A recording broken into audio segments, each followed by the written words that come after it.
8 अगस्त 2016 को सलेम चेन्नई एगमोर एक्सप्रेस तमिलनाडु के सलेम से अपनी रोज की रात की जर्नी के लिए तैयार खड़ी थी।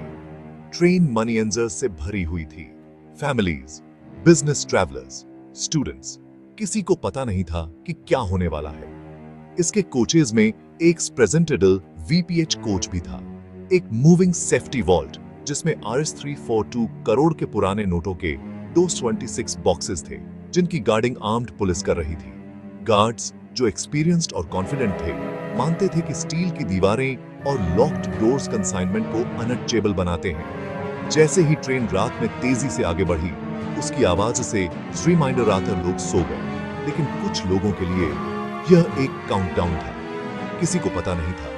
एक क्रू ने ट्रेन का रूट और कमजोर पॉइंट पहले से ही स्टडी कर लिए थे। वे सही मोमेंट का इंतजार कर रहे थे। यह जर्नी जो ऊपर से बहुत नॉर्मल लग रही थी, अब इनफेमस होने वाली थी। जैसे ही ट्रेन विरुद्धाचलम के पास रीची, शांति भंग होने वाली थी। इंडिया की सबसे डेयरिंग हीस्ट में से एक के लिए स्टेज सेट था। गार्ड्स बेखबर थे। वे अपने रूटीन और प्रोटोकॉल पर पूरा भरोसा कर रहे थे। लेकिन वह रात जल्द ही रेलवे सिक्योरिटी के रूल्स को फिर से लिखने वाली थी। नॉर्मल अब लेजेंडरी बनने वाला था। हीस्ट की ब्रिलियंस उसकी स्टील्थ में थी। गार्डिंग वाले दरवाजों पर अटैक करने के बजाय गैंग ने छत को टारगेट किया। मनीएंजर्स के भेस में वे अंधेरे में ट्रेन की छत पर चढ़ गए। गैस कट्टर का इस्तेमाल करके उन्होंने वीपीएच कोच की छत में एक सटीक छेद किया जिसे ट्रेन के शोर ने छिपा दिया। एक या दो आदमी अंदर फिसल गए। चारों ओर कैश के ढेर थे। उन्होंने तेजी से काम किया, बॉक्सेस को खोलकर, और जितना हो सके उतने नोटों से बैग भर दिए। ऑपरेशन सर्जिकल था। कोई शोर नहीं, कोई अलार्म नहीं, कोई कन्फ्रंटेशन नहीं। एक बार काम हो जाने के बाद वे वापस ऊपर चढ़ गए। ट्रेन के धीमा होने का इंतजार कर रहे थे। जैसे ही ट्रेन विरुद्धाचलम के पास रीची या किसी सीक्रेट स्टॉप पर, वे रात के अंधेरे में गायब हो गए। गार्ड्स अनजान रहे। चोरी का पता कुछ घंटों बाद ही चला। गैंग ने बिना किसी निशान के चलती वॉल्ट को लूट लिया था। परफेक्ट क्राइम पूरा हो गया था। घोस्ट गैंग की लेजेंडरी यहीं से शुरू हुई। चेन्नई एगमोर में ट्रेन समय पर रीची। जैसे ही ऑफिशियल्स कैश को अनलोड करने की तैयारी कर रहे थे, छत से आती सूरज की रोशनी ने क्राइम को उजागर कर दिया। पैनिक फैल गया। पुलिस और आरबीआई ऑफिशियल्स घटना स्थल पर रीचे। छत में छेद और टूटे हुए बॉक्सेस ने पूरी कहानी बता दी। RS 5.78 करोड़ से रिमाइंडर गायब थे। गार्ड्स और स्टाफ से पूछताछ की गई, लेकिन किसी ने कुछ भी देखा या सुना नहीं था। दरवाजे बंद रहे थे। चोर इनविजिबल थे। फोरेंसिक टीम्स ने सुराग के लिए कोच की छानबीन की, लेकिन गैंग ने बहुत कम सबूत छोड़े थे। इन्वेस्टिगेशन 350 किलोमीटर के रूट पर फैली हुई थी, लेकिन बहुत कम लीड्स मिली। क्राइम की ऑडेसिटी ने लॉ एनफोर्समेंट को हैरान कर दिया। केस जल्द ही नेशनल सेंसेशन बन गया। पुलिस शैडोज का पीछा करती रह गई। घोस्ट गैंग बिना किसी निशान के गायब हो गया था। मिस्ट्री और गहरी हो गई। लगभग 2 साल तक केस ठंडा पड़ा रहा।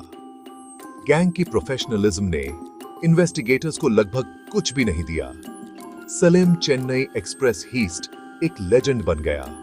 Unsolved, untraceable.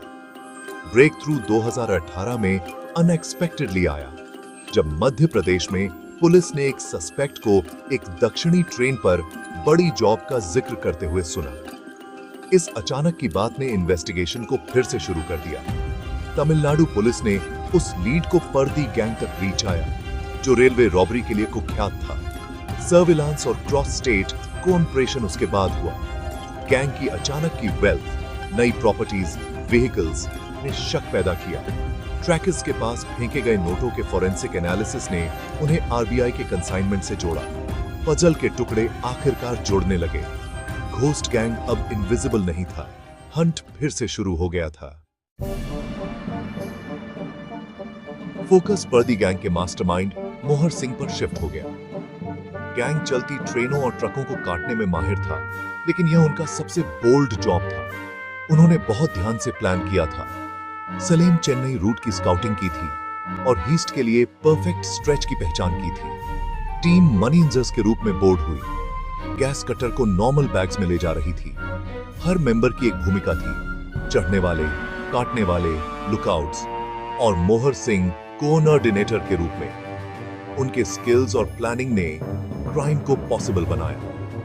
हीस्ट के बाद वे तेजी से बिखर गए, अपने गांवों में वापस घुल मिल गए। लेकिन उनके अचानक के खर्च और छोटी गलतियों ने ध्यान खींचा। पुलिस अब समझ गई थी कि कौन, क्या, कहां और कैसे। परफेक्ट क्राइम अब सुलझ रहा था, नेट कस रहा था। लेजेंड अब रियलिटी से मिलने वाला था। हीस्ट के पीछे डेस्परेशन की एक कहानी थी। पर्डी गैंग मार्जिनलाइज्ड बैकग्राउंड से आता था, जहां क्राइम अक्सर सर्वाइवल का एक साधन होता था। चुराए गए पैसे का इस्तेमाल जमीन, घरों और कम्युनिटी की जरूरतों के लिए किया गया था, लग्जरी के लिए नहीं। उनकी जिंदगियां सिंपल रहीं, विंडफॉल के बाद भी। गरीब गांवों में अचानक की दौलत ने ध्यान और शक पैदा किया। गैंग की फाइनेंशियल समझ की कमी ने उन्हें ट्रैक करना आसान बना दिया। इंटरोगेशन से उनके मोटिव्स का पता चला। पूरी से बचना, लालच नहीं। क्राइम सोफिस्टिकेटेड था, लेकिन उसके बाद का काम एमेच्योर था। उनके कम्युनिटी टाइज ने उन्हें प्रोटेक्ट भी किया और धोखा भी दिया। जिस डेस्परेशन ने उन्हें चोरी करने के लिए प्रेरित किया, उसी ने उनकी अरेस्टडी का कारण बना। क्राइम के पीछे की ह्यूमन स्टोरी ने लेजेंड में गहराई जोड़ी। क्राइम और पूरी का चक्र सामने आ गया। गैंग की पहचान होने के बाद पुलिस ने ऑपरेशन ट्रेन हीस्ट लॉन्च किया। मध्य प्रदेश और राजस्थान के साथ कोऑर्डिनेट करके उन्होंने एक साथ रेड्स की योजना बनाई। स्प्रेजेंटेडल टीम्स ने सस्पेक्ट्स के रूटीन और एस्केप रूट्स का मैप बनाया। अक्टूबर 2018 में उन्होंने अंधेरे की एड में हमला किया। मोहर सिंह और मुख्य साथी बिना किसी घटना के गिरफ्तार कर लिए गए। ऑपरेशन में लगभग RS2 करोड़ बरामद हुए और चुराए गए पैसे से खरीदी गई प्रॉपर्टीज जब्त की गई। अरेस्टेडियो ने नेशनल हेडलाइंस बनाई और सालों की डिटेक्टिव वर्क को वैलिडेट किया। इंट्रोगेशन से कन्फेशंस मिले, जिससे फाइनल गैप्स भर गए। केस अब एयरटाइट था। घोस्ट गैंग का शासन खत्म हो गया था। परफेक्ट क्राइम को उसकी टक्कर मिल गई थी। जस्टिस पहुंच के अंदर था। मोहर सिंह और उसके गैंग का ट्रायल नेशनल अटेंशन में आया। प्रोसिक्यूशन ने कन्फेशंस, बरामद कैश और फोरेंसिक एविडेंस पेश की। डिफेंस ने इनोसेंस का दावा किया, लेकिन एविडेंस बहुत रिमाइंडर आया। कोर्ट ने मुख्य मेंबर्स को दोषी पाया, उन्हें लंबी जेल की सजा सुनाई। केस इंटरेस्टेड पुलिस को ऑपरेशन का एक मॉडल बन गया। फिर भी चुराए गए सभी पैसे बरामद नहीं हुए। लगभग RS3 करोड़ अभी भी गायब थे। संभावित अंदरूनी मदद के बारे में सवाल बने रहे, हालांकि कोई भी साबित नहीं हुआ। RBI और इंडियन रेलवेज ने इसके जवाब में सिक्योरिटी प्रोटोकॉल्स में सुधार किया। हीस्ट ने लॉ एनफोर्समेंट पर एक लास्टिंग इंपैक्ट छोड़ा। घोस्ट गैंग की लेजेंडरी बनी रही। Salem Chennai express robbery Indian crime history में एक मॉडर्न लेजेंड बन गई। उसकी ऑडेसिटी और इंजेन्युइटी ने पब्लिक इमेजिनेशन को कैप्चर किया। इस कहानी ने लॉ एनफोर्समेंट में कमजोरियों और ताकतों दोनों को उजागर किया। इन्वेस्टिगेशन ने इंटरस्टेट कोऑपरेशन के लिए नए स्टैंडर्ड्स सेट किए। पुलिस एकेडमीज अब इस केस को कॉम्प्लेक्स इन्वेस्टिगेशन के एक क्लासिक एग्जाम्पल के रूप में स्टडी करती हैं। वैल्यूएबल कार्गो के लिए सिक्योरिटी प्रोटोकॉल्स को देश भर में अपग्रेड किया गया। यह कहानी पब्लिक को फैसिनेट करती है। डेयरिंग, डेस्परेशन और अथक पीछा का एक मिक्स। मोहर सिंह का गैंग इनफेमस हो गया। उनकी कहानी मॉडर्न फोकलोर के रूप में फिर से सुनाई जाती है। हीस्ट इस बात की याद दिलाता है कि रियलिटी फिक्शन से बेहतर हो सकती है। इसने सिक्योरिटी और सोसाइटी में गैप्स को उजागर किया, लेकिन परसेवरेंस की पावर को भी दिखाया। घोस्ट गैंग की कहानी पीढ़ियों तक